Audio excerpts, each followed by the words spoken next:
Hello, my dear students. Today we are going to start with the fifth unit of manufacturing process, which is a topic of from basics of mechanical engineering. We are going to start with the chapter one of metal casting process, in which we will start with the part one. So let's start. First of all, we are going to see a video animation for that, so that we can understood what is metal casting process easily.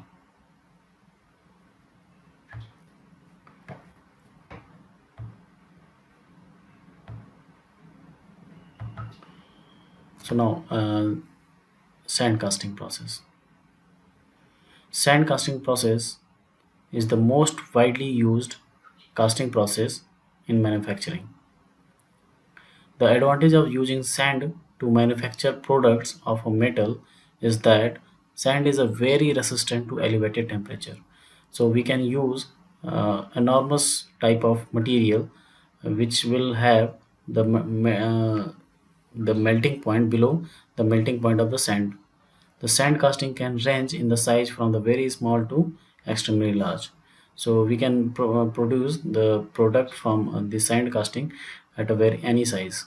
So we can see there are several examples for the metal casting process. These are the walls that can be made from the metal casting. This is the engine block, and this is the machine tool bases, and this is type of pump housing, and that can be manufactured from the metal casting process. Now we are going to see what is sand casting process and how it will work. So there is a some clean floor will be there, and this is known as a drag box and a pattern. A pattern is used, and it is a split type of pattern, means a half part is there, and pattern is just flattened over this floor, and this is the drag box, and the sand is poured in this region, and it this sand will be hammered or rammed over this, so that it will stick together and there will not be any flaw. So we can see this drag box is just written over this, and so can we can see that the flat part of this pattern will be shown. So we can use another box which is known as a cope box, and it just put over this, and we just see we can see this pattern. The second part of the pattern is just put over this flat surface, and this is the bottom surface of this pattern, and this both part and these both faces will coincides, and once again the sand is used to fill this place,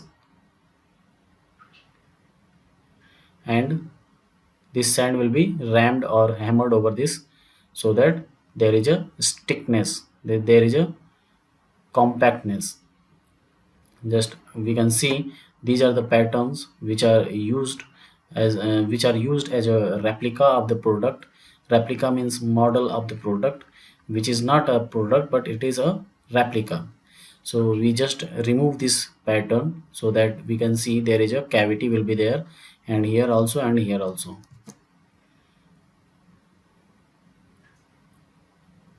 So we can see there is a mold cavity. This is known as a mold. This sand is made as a mold here also and in this box also. So this is the drag box because it is at a downward position, and this is the cope box which is at a top position. And these after putting over this cope box over this drag box, this cavity will become the mold cavity. This is the mold, and so this is known as mold cavity. We can see this box is just closed down, and we need to put liquid metal which is to be poured into the mold cavity, so that we can produce a product in the shape of mold cavity. So we need pipe which is used to pour the liquid metal into this to the mold cavity.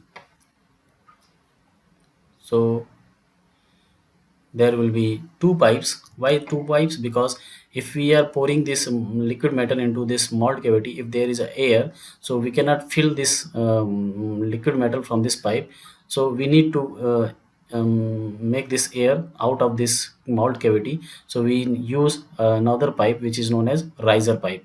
And this riser will have some two some more than two or three purposes, so we can see later. This is known as a sprue. So we can put the liquid metal from this pipe, so that this liquid metal will fill this cavity and make a product for us. And we can see the liquid metal will be pour fill this riser also, so that we can ensure that this cavity is completely filled. From this we can see that the liquid metal has been completely filled in this mold cavity. Without this riser we cannot ensure that. So we need this because of to make air out of this mold cavity, and to ensure that the mold cavity is completely filled with the liquid metal. So there are two functions for the riser. This is known as riser. We will see in the next parts of this topic. So these are the function of metal casting, and we can see after opening this, after solidifying of this liquid metal, we can see that this is the product.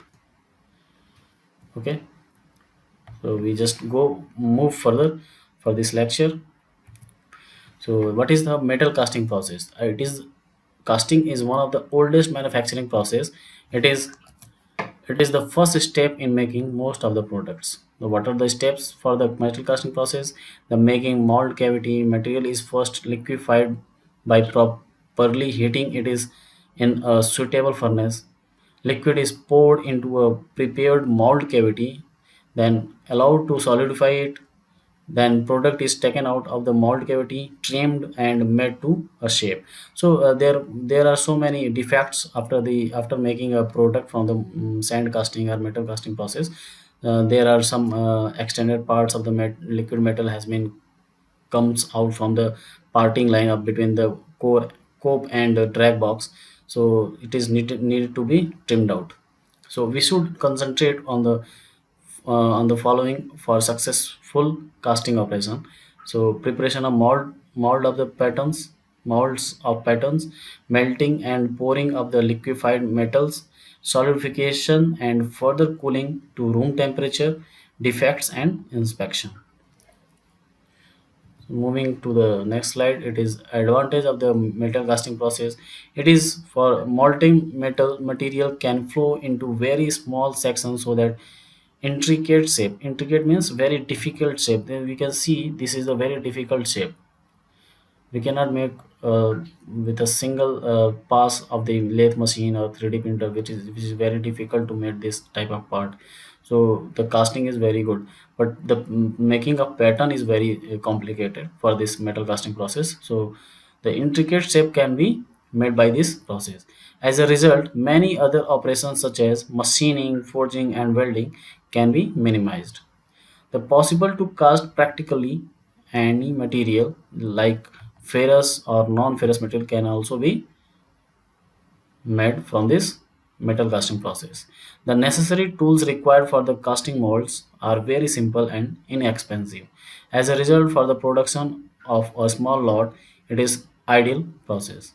There are certain parts like turbine blades made from the metals and alloys that can only be processed in in this method. And the turbine blades fully casting and it is lasted by machining process. I mean, if we want to make a turbine blades, we can use the fully casting process, but at the end, after end of the casting process, we need some machining process to remove the defects over the surface. The size and weight of the product is not a limitation for the casting process. Next is limitation of the metal casting process.